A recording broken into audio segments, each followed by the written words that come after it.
The Pope's army has guarded the Vatican for centuries.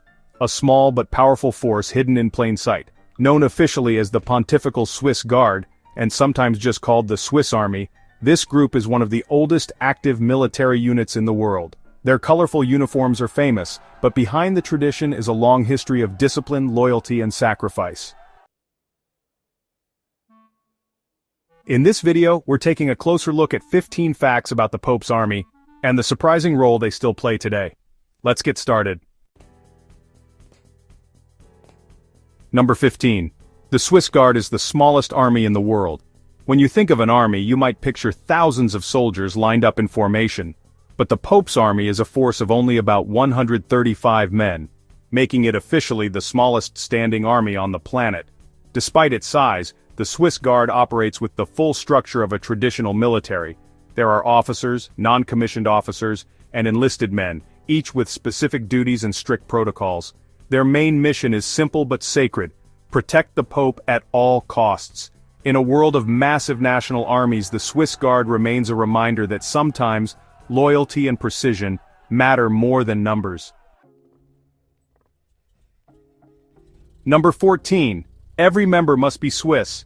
Joining the Swiss Guard isn't as simple as signing up. It's a privilege reserved for a very specific group. Candidates must be male, Catholic, unmarried, and Swiss citizens. They also have to complete basic military training in Switzerland before applying, and it doesn't stop there. Recruits must stand at least 5 feet 8 inches tall, have a reputation for good moral character, and must be willing to swear an oath of loyalty, not to a flag but to the Pope himself. Number 13. The Swiss Guard was founded in 1506. The history of the Swiss Guard begins over 500 years ago, during a dangerous time for the Church. In 1506, Pope Julius II, known as the Warrior Pope, personally invited Swiss soldiers to Rome to serve as his bodyguards. At the time, Italy was a collection of unstable city-states, and the Pope needed soldiers he could rely on. The Swiss, famous for their skill in battle and their loyalty, were the obvious choice. On January 22, 1506, the first contingent of 150 Swiss mercenaries marched into the Vatican, where they were blessed by Pope Julius II himself. That date is still celebrated every year as the official founding of the Swiss Guard, a living link to one of the most turbulent eras in Church history. Number 12. Their uniforms are handmade and take over 30 hours to complete. The first thing most people notice about the Swiss Guard is their colorful, almost theatrical uniform. But these aren't costumes. Each uniform is custom-made by hand, taking around 30 hours of labor to complete. The design features bright blue, red, orange, and yellow stripes, inspired by Renaissance-era clothing. Although legend says Michelangelo designed them, that's not true. The modern uniform was actually created by Commandant Jules Repond in the early 20th century. Each set is tailored specifically to the Guard's body, and no two uniforms are exactly alike. They're beautiful, but they're also practical, built for movement, comfort, and long hours of standing guard. Number 11. The Swiss Guard is trained in both ancient and modern weaponry. While their halberds, those long pole weapons with axe-like blades, may look ceremonial, the Swiss Guard is no museum piece. Today's guards are fully trained in modern firearms, including Glock pistols and assault rifles, alongside their traditional weapons. Each guard undergoes tactical training not only in Switzerland but also within Vatican City itself, where they prepare for real-world security threats. In case of an emergency, they're ready to defend the Pope using 21st-century technology, even if they're dressed like 16th-century warriors. This blend of old and new reflects the Vatican's unique position, a place where ancient tradition and modern reality exist side by side. Number 10. Guards swear a sacred oath every May 6th, and it's personal. Every year on May 6th, new recruits raise their right hand, some with fingers extended in the traditional Catholic Trinity gesture, and swear a solemn oath to serve the Pope. This date isn't random. It honors the memory of May 6, 1527, during the sack of Rome, when 147 Swiss guards gave their lives protecting Pope Clement VII from invading forces. Today, during the ceremony in the Vatican's San Damaso courtyard, each recruit personally steps forward, places their left hand on the Swiss Guard flag, and says their name aloud, promising to serve loyally, faithfully, and honorably. It's not just a job, it's a lifetime bond to a tradition of sacrifice.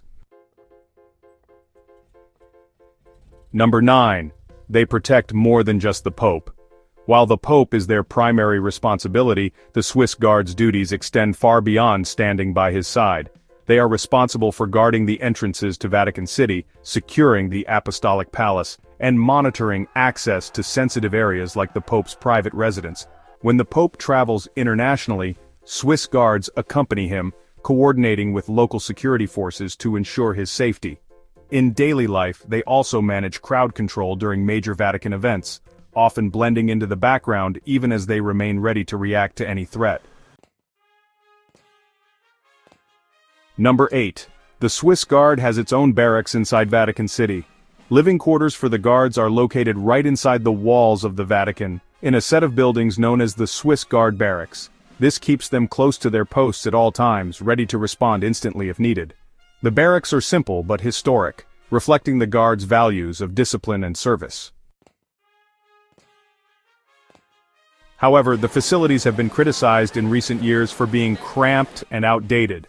As a result, plans are underway for a major renovation project to modernize the Swiss Guards' living conditions, ensuring that future generations of guards have a more comfortable, but still humble, place to call home during their service. Number 7.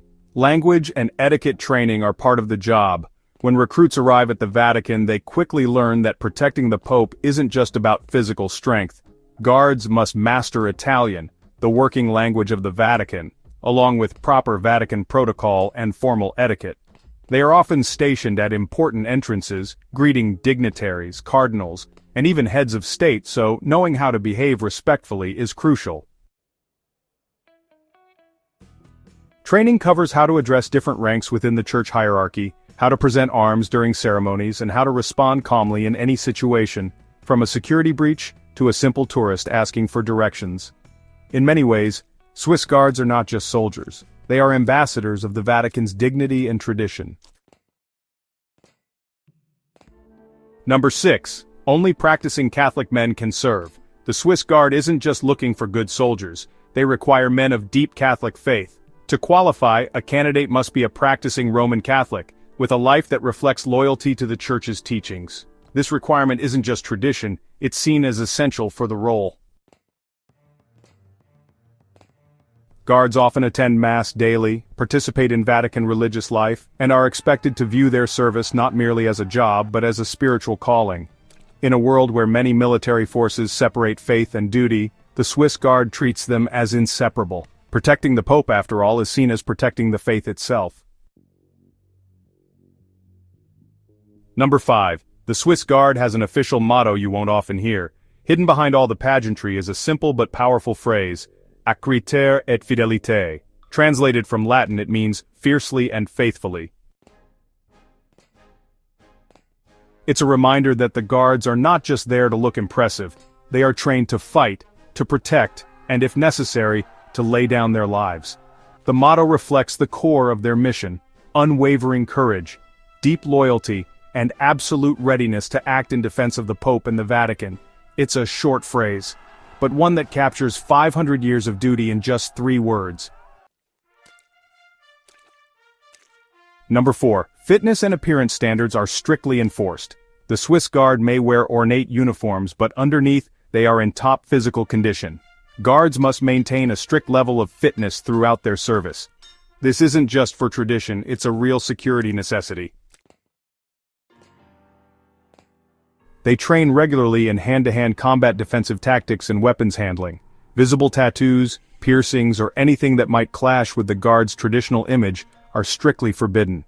Recruits are expected to carry themselves with pride, discipline, and dignity, both because they represent the Vatican and because in a moment of danger, appearance alone can't save a life. Only strength, skill, and quick thinking will. Number 3. The Swiss Guard remembers the sack of Rome and their greatest sacrifice. One of the most defining moments in Swiss Guard history happened on May 6, 1527, a date still honored every year. During the brutal sack of Rome, an army of mercenaries loyal to Emperor Charles V stormed the city. Outnumbered and overwhelmed, 147 of the 189 Swiss guards were killed defending Pope Clement VII, buying him just enough time to escape to safety through a secret passageway known as the Passetto di Borgo. Their sacrifice became legendary, and it's the reason every new recruit swears their oath on May 6th, standing where those brave guards once fell.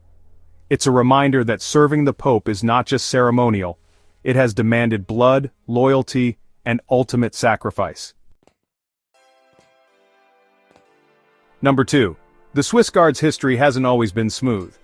Although the Swiss Guard is seen today as a symbol of unbroken tradition, there were times when its future looked uncertain. In the late 18th and early 19th centuries, as revolutionary movements swept across Europe, the Vatican itself was invaded and weakened.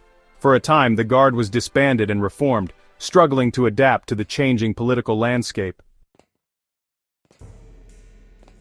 Even as recently as World War II, there were debates inside the Vatican about how an ancient tiny army could survive in a modern war-torn world. But through every upheaval, the Swiss Guard endured, adapting quietly without ever losing sight of its original purpose to defend the Pope, no matter the cost. Number 1. The Swiss Guard remains a symbol of unbreakable loyalty. In a world that constantly changes, the Swiss Guard stands almost defiantly still. They are more than just colorful figures at the Vatican gates. They are living symbols of faith, loyalty, and service that transcend time. For over 5 centuries, through wars, scandals, reformations, and revolutions, they have remained at the Pope's side, fierce, faithful, and ready. Their presence today reminds visitors that some promises are made not just for a lifetime, but for history itself. The Swiss Guard might be small in number, but their legacy is larger than life. From the Renaissance to the modern world, they've stood quietly at the heart of the Vatican, fierce in loyalty, faithful in mission, and living proof that some traditions don't just survive history, they define it. Thanks for watching. If you enjoyed learning about the Pope's army, make sure to like, subscribe, and let us know in the comments which fact surprised you the most. And if you want to dive even deeper into the hidden history of the Vatican, stay tuned. There's a lot more to uncover.